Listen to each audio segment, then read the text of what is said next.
Hello everyone. Today we are going to discuss the first chapter of financial management, that is Introduction to Financial Management. So let's commence the lecture. So basically financial management का मतलब क्या होता है? Financial management के अंदर दो term है, financial and management. Management का मतलब होता है कि उस चीज़ को देखना कि पैसा कहाँ पे लग रहा है और उससे क्या फ़ायदा हो रहा है, उसे इफेक्टिवली कंट्रोल करना. And financial is related to finance. So basically financial management का मतलब होता है the managerial activity by planning, directing, organising and controlling the financial resources of business enterprise. So it is effective management of a fund. इसके अंदर तीन तरह की activities आती हैं. It involve a range of activity. First the acquisition of fund. Acquisition of fund मतलब हम fund कहाँ से एक्वायर्ड कर रहे हैं, कौन सी सोर्स से हम फंड उठा रहे हैं. Second the allocation of resources, कि जो फंड हमने उठाया है उसे कहाँ पे हम इन्वेस्ट कर रहे हैं, कैसे एलोकेट कर रहे हैं. अब बेसिकली वो इन्वेस्टमेंट भी हो सकता है या हम वर्किंग कैपिटल में उसको यूज़ कर रहे हैं, मतलब कहाँ पे उसको यूटिलाइज कर रहे हैं. Third is tracking of financial performance. It basically concern with controlling of finance, मतलब जो पैसा हमने उठाया था उसे इन्वेस्ट किया या उसका एलोकेशन किया, उसको ट्रैक करना कि कैसे कैसे पैसा यूटिलाइज्ड हुआ है और फिर उसको रिपोर्ट करना. Next, there are three key elements in a process of financial management. The first one is financial planning, second financial decision making, and third financial control. And what is the financial planning now? Planning का मतलब पढ़ा था हमने the estimation. So financial planning का मतलब क्या होगा? Estimation to the finance. It is the process of estimating the capital required. मैंने वही बताया कि फाइनेंशियल प्लानिंग का मतलब क्या होता है, the estimating of capital required. अब हमें जो कैपिटल चाहिए होती है उसको वो शॉर्ट टर्म पे भी चाहिए होती है एंड लॉन्ग टर्म पे भी चाहिए होती है. सो हम उसका एस्टिमेशन कर रहे हैं कि हमें कितनी कैपिटल चाहिए होती है. मान लो मेरा बिज़नेस है और मुझे अपने बिज़नेस को एक्सपांड करना है. सो बेसिकली जब मेरे को एक्सपेंशन करना है उसके लिए मुझे पैसा चाहिए होगा. सो मैं एक पूरी प्लानिंग करूँगी कि हाँ, मुझे अपना बिज़नेस इतना एक्सपैंड करना है, इन एक्टिविटीज़ में एक्सपैंड करना है, तो मुझे कितने पैसे की ज़रूरत होगी. और ऑन दैट बेस कि मेरे को वो लॉन्ग टर्म पे चाहिए कि शॉर्ट टर्म पे चाहिए, मैं प्रोक्योरमेंट करूँगी फ़ंड का. Second, it involves framing of financial policy in relation to the procurement and administration of fund in an enterprise. Financial planning की हेल्प से हम क्या करते हैं, पॉलिसी बनाते हैं, फाइनेंशियल पॉलिसीज़ बनाते हैं कि हमें किस तरीके से फ़ंड को प्रोक्योर करना है और उसे एडमिनिस्ट्रेशन करना. प्रोक्योरमेंट मतलब पैसा किस तरीके से हमें उठाना है और एडमिनिस्ट्रेशन मतलब उसको कंट्रोल करना. It ensure that enough fund is available at a right time to meet the need of business. Planning का बेसिक एम ही क्या होता है कि जब भी हमें जिस चीज़ की ज़रूरत हो वो अवेलेबल हो. बेसिकली अनसर्टिनिटी को कम करना होता है. So if we done the planning, so it led to that fund is available at a right time whenever we need. Basically अगर एक हमें पैसा मान लो मैंने प्लानिंग नहीं की and it led to uncertainty कि मेरे पास फ़ंड कम पड़ गया, मुझे किसी क्रेडिटर का पेमेंट करना था बट एट दैट मोमेंट मेरे पास पैसा नहीं था. सो माइट बी पॉसिबल कि अगर ये 1 से 2 बार हो, सो मेरी गुडविल हैम्पर्ड हो and even it can lead to the insolvency. Like मेरे को बैंकरप्ट भी डिक्लेयर किया जा सकता है अगर फाइनेंस नहीं होगा. So for that proper planning is required. Next is importance of financial planning. What is the importance of financial planning? That is adequacy of a fund. Basically अगर हम प्लान करके रखेंगे सो हमारे पास पे राइट टाइम पे right fund available होगा. Second, stability of fund. Stability of fund का मतलब होता है the stability in a cash flow position, मतलब कितना पैसा जा रहा है, कितना पैसा आ रहा है, वो उसका प्रॉपर रिकॉर्ड हमारे पास होगा. देन टाइमली डेब्ट सर्विसिंग. टाइमली डेब्ट सर्विसिंग का मतलब होता है कि जो मैंने पैसा उधार लिया था उसको मैं टाइमली वापस कर पा रही हूँ. अब मान लो अगर आपने एक क्रेडिटर से पैसा ले लिया बट जब उसका पे बैक करने का टाइम आया सो आप उसे पे नहीं कर पा रहे हो, सो क्या वो अगली बार आपको पैसा देगा? दे भी दे, सो एक गुडविल जो थी कि हाँ आप एक टाइमली पेमेंट करते हो वो तो नहीं रहेगी ना, कि हो सकता है कि जब ना करें अगली बार पेमेंट. सो अगर आपकी फाइनेंशियल प्लानिंग रहेगी सो आप टाइमली अपना जो डेट है वो पे कर पाओगे. Next the growth and expansion, जैसे मैंने अभी ऊपर एग्जांपल दिया था कि अगर मेरे को अपना बिजनेस ग्रो करना है, कि एक्सपेंड करना है, for that we I need a proper planning कि किस किस एक्टिविटीज़ में मेरे को एक्सपेंड करना है और किस किस एक्टिविटी में कितना कितना पेमेंट लगना है, उसके बेसिस पे मैं फ़ंड प्रोक्योर करूँगी। Next is reducing uncertainty. Basically financial planning का ये बहुत बेसिक पॉइंट होता है कि if we do the planning it reduce the uncertainty and the risk.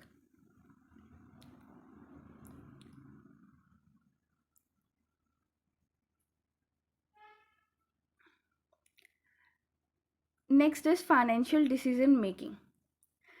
So basically, financial decision making it involves decision related to investment, financing and dividend.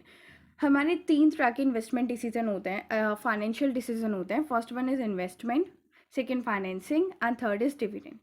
If I talk about the investment, it's like कि हमें कौन सी अपना fund किस investment में डालना है. It may be a short term investment, it may be a long term investment. Second financing. Financing का मतलब, अच्छा अगर इन्वेस्टमेंट में पैसा डालना है तो उसके लिए पैसा भी तो चाहिए होगा ना, और वो कैसे आएगा? फाइनेंसिंग से. So financing can be from two source. Like एक हो सकती है कि borrowing fund and second one is owners own fund, that is retained earning.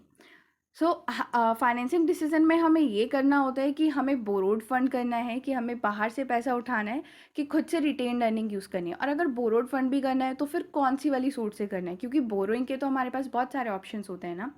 Next is dividend decision. Dividend decision is related to कि हमारा जो profit है उसको हमें एज अ रिटेन अर्निंग रखना है, कि एज अ डिविडेंड डिक्लेयर्ड करना है. और अगर डिविडेंड डिक्लेयर्ड करना है तो कितना डिक्लेयर्ड करना है, और अगर रिटेन अर्निंग रखनी है तो कितनी रखनी है, उसके बीच में बैलेंस बना के चलना पड़ता है. These decisions are taken with the sole objective of maximization of shareholders wealth. देखो, फाइनेंशियल डिसीजन का एक ही मेन ऑब्जेक्टिव है, that is maximisation of share holders wealth.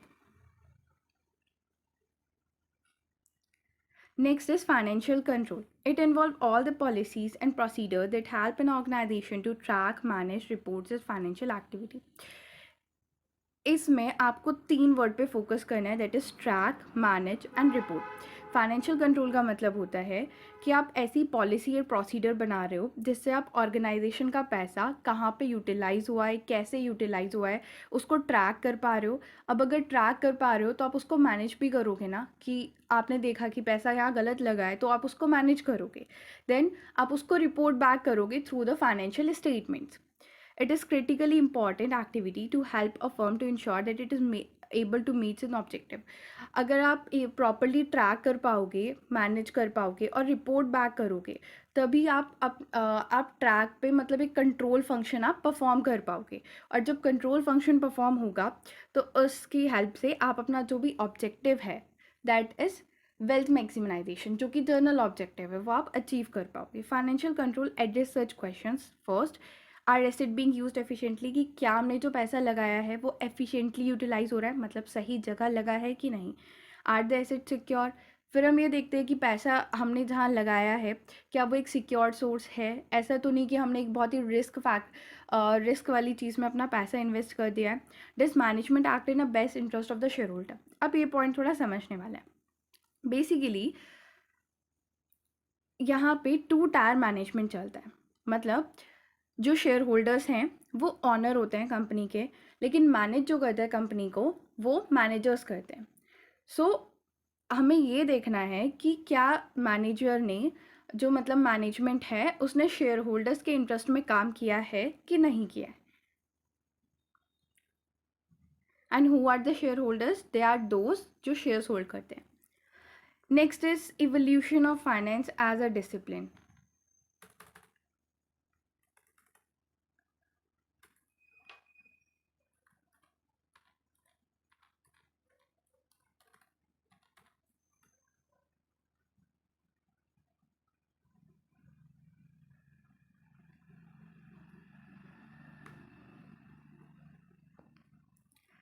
So basically पहले फाइनेंस जो था वो बिजनेस का एंड इकोनॉमिक्स का पार्ट था.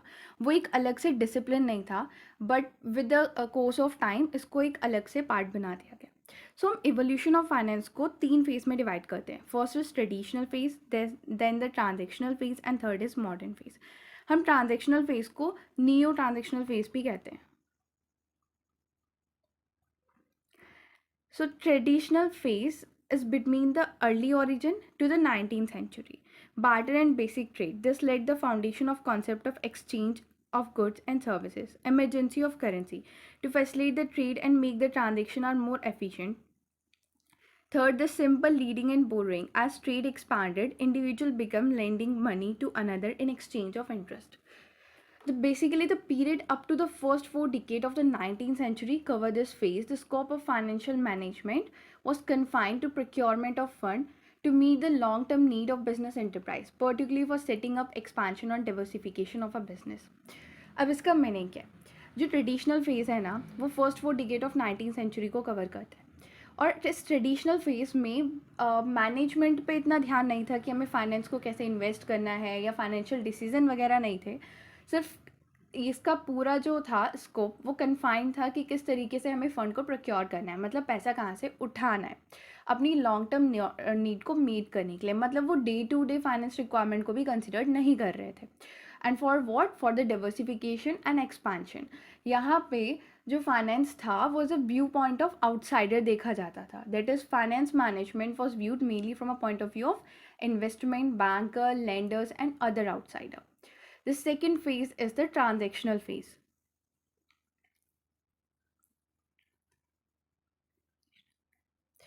So transitional phases start after the late 19th century to the mid 20th century.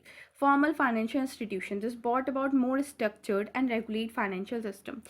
Transitional phase में एक ज़्यादा स्ट्रक्चर्ड और रेगुलेटेड फाइनेंशियल सिस्टम जो था वो आ गया था. Second, the industrialisation and capital formation.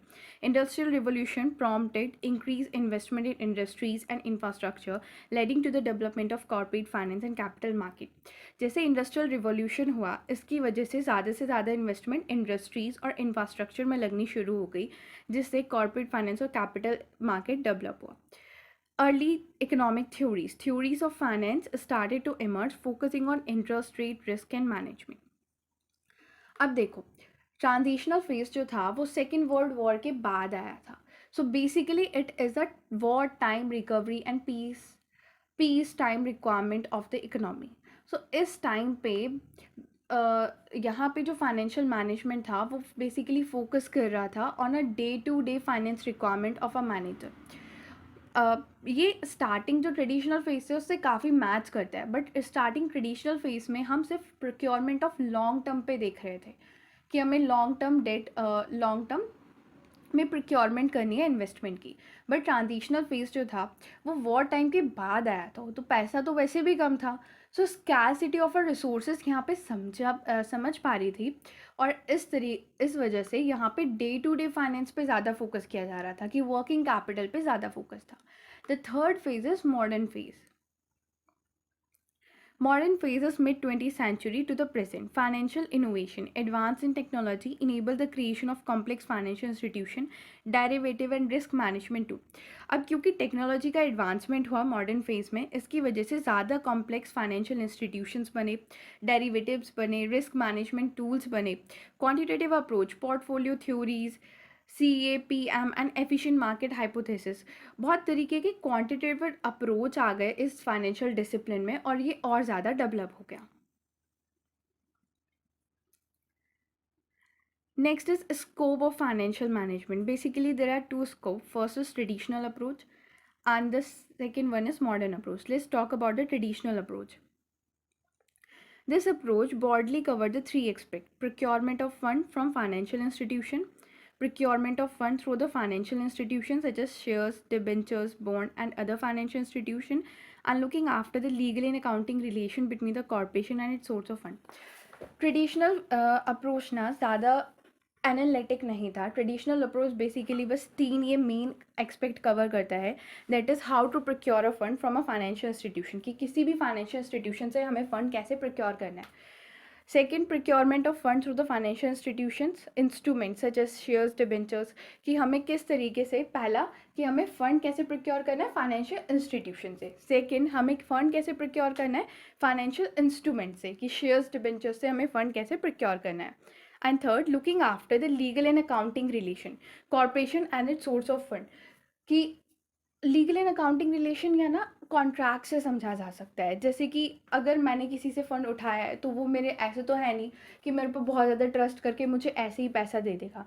There is required some like legal forms, some contract between the person who is giving a finance to me and between me. So basically यहाँ पे सिर्फ इतना ही होता था कि प्रोक्योरमेंट ऑफ अ फंड पे ध्यान दिया जाता था।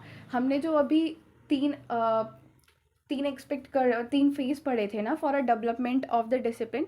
सो आपका जो पहला वाला फेज़ था दैट इज़ ट्रेडिशनल फेज़, आप उस वाले फेज़ को इससे रिलेट कर सकते हो, दैट इज़ ट्रेडिशनल अप्रोच कि प्रोक्योरमेंट ऑफ फंड पे ध्यान दिया जा रहा है on a long term. Next is modern approach. Modern approach focus on following question. What are the specific assets that the enterprise should acquire? What is the total volume of fund that the enterprise required? And how should the requirement of fund be financed? अब इन तीनों statement को पढ़ के आप ऐसा नहीं लग रहा कि ये फाइनेंशियल डिसीजन के बारे में बात कर रहा है। Just read it again. What are the specific assets that the enterprise should require? That is investment decision. What is the total volume of fund that that an enterprise required, and how should the requirement of fund be financed? So basically modern approach में हम तीन तरह के financial decision के बारे में ही बात करते हैं, that is investment, financing and decision making. According to modern approach, there are three major areas related to the financial operation of firm, that is investment decision, financing decision and dividend decision. जैसा कि मैंने अभी ऊपर बताया कि modern approach तीन decision making से deal करता है।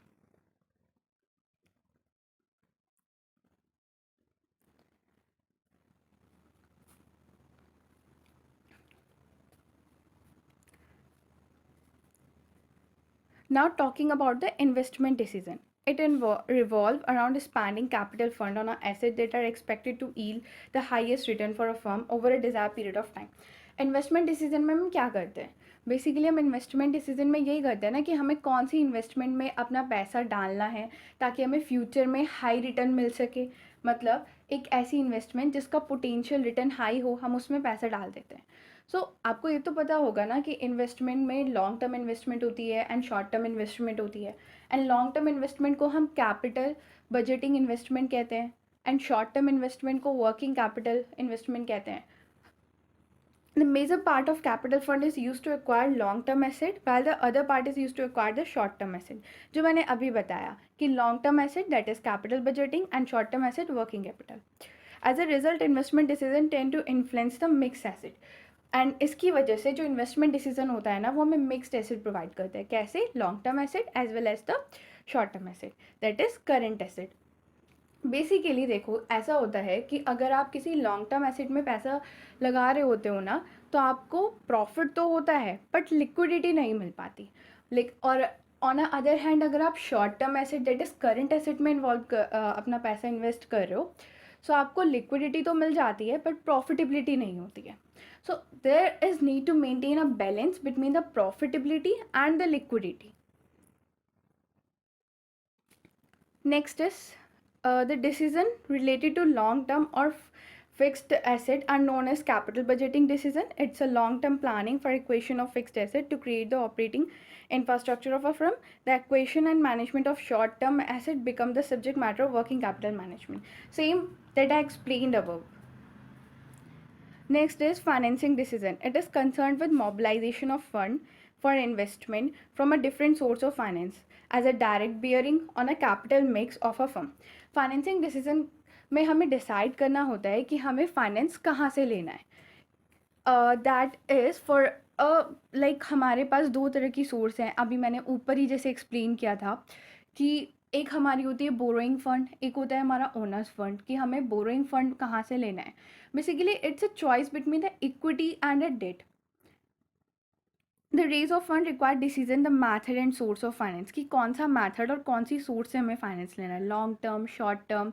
और अगर लॉन्ग टर्म में भी लेना है तो फिर लॉन्ग टर्म में कहाँ से लेना है, बॉन्ड लेना है, बैंक लोन लेना है। Related portion and choice between alternative source and talking about the alternative source it's like कितना पैसा कौन सी सोर्स से उठाना है। अब ऐसा नहीं होता है कि ऐसे हार्ड एंड फास्ट हम रूल लेके चलते हैं कि हमने ना एक ही सोर्स से पैसा उठाना है, ऐसा बिल्कुल भी practically it's not possible. So basically क्या होता है कि हम कुछ पैसा कुछ सोर्स से उठाते हैं एंड कुछ प्रोपोर्शन ऑफ फंड किसी और सोर्स से उठाते हैं। Time of flotation of security, कि कितने टाइम के लिए सिक्योरिटी लेनी है। बेसिकली अगर आप लॉन्ग टर्म पे सिक्योरिटी लेते हो ना, तो वो आपको लिक्विडिटी तो प्रोवाइड करती है, बट फिर उसका इंटरेस्ट ज़्यादा होता है, वो ज़्यादा कॉस्ट पे आपको मिलती है। अगर आप शॉर्ट टर्म पे लेते हो तो आपकी लिक्विडिटी नहीं रहती है, लेकिन आपका जो प्रोक्योरमेंट कॉस्ट होती है वो कम होती है। Impact of capital structure on profitability and liquidity and so on. अब ये जो फाइनेंशियल डिसीजन होता है ये डिटरमाइन करता है कि आपका कैपिटल स्ट्रक्चर कैसा दिखेगा। Capital structure is I am talking, it's equal to the debt and equity, कि कितना आपने डेट है और कितना आपका इक्विटी है, मतलब the difference of the borrowing fund and a honours fund. So financing decision का ना डायरेक्टली इम्पैक्ट होता है कैपिटल स्ट्रक्चर पे। Next is dividend decision. In order to achieve the wealth maximization objective, an appropriate dividend policy must be designed. One aspect of dividend policy is to decide whether to distribute all the profit in a form of dividend or to distribute a part of profit and retain the balance. So basically मैंने ये चीज़ें ऊपर भी explain कर दी हैं, but just like summing up very fast, dividend decision का मतलब क्या होता है, जो प्रॉफिट आपके पास आया है आप उसे एज ए रिटेन अर्निंग रखने वाले हो कि डिविडेंड के फॉर्म में डिस्ट्रीब्यूट करने वाले हो शेयर होल्डर्स को। डिविडेंड तो शेयर होल्डर्स को ही बनता है ना, और शेयर होल्डर्स क्या है, the owners of the company and who are the management, that are the managers. So अगर आप एज अ रिटेन अर्निंग उस पैसे को रखते हो, सो आपकी जो एक वो इमेज होती है ना, गुडविल वाली इमेज जो बनी होती है कि हाँ आप डिविडेंड पे कर रहे हो, कंपनी इतना डिविडेंड पे कर रही है, उसे कहीं ना कहीं हैम्पर होने के चांसेस होते हैं। बट अगर आप पैसा एज अ डिविडेंड पूरा दे देते हो तो फिर आपके पास रिटेन अर्निंग नहीं होती है। और अगर आप एक कॉम्पिटिटिव वर्ल्ड में हो तो ऑफकोर्स आपको अपने बिजनेस में एक्सपेंशन एंड डिवर्सिफिकेशन करते रहना पड़ेगा। For that you need the retained earning, क्योंकि रिटेन अर्निंग सबसे चीपेस्ट सोर्स है। So you have to choose between two, कि आपको वो डिविडेंड के फॉर्म में देना है, या देना है तो कितना देना है, और रिटेन अर्निंग में रखना है तो कितना रखना है। Decision will depend upon the preference of share holders, investment opportunity available with the firm and opportunity of future expansion. So कितना डिविडेंड हमें देना है ये डिसीजन किस पे डिपेंड करता है, कि शेयर होल्डर्स की प्रीफरेंस कैसी है, इन्वेस्टमेंट अपॉर्चुनिटीज़ कितनी है। अब मेरे पास कोई अगर इन्वेस्टमेंट अपॉर्चुनिटी है ही नहीं तो मैं उसे रिटेन रख के करूँगी क्या, मैं दे दूँगी। लेकिन अगर मेरे पास सामने मेरे को दिखाई दे रहा है कि I have a very good investment opportunity, so I will try my best कि मैं उसे रिटेन अर्निंग रख के वहाँ पे इन्वेस्ट करूँ। And third, the opportunity for expansion, कि मैं फ्यूचर में अगर सोच रही हूँ कि मैंने अपना बिजनेस एक्सपैंड करना है और उसकी अपॉर्चुनिटी है, सो ऑफकोर्स मैं पैसा बचाना शुरू करूँगी। That's all for today, and we will continue it in our next lecture.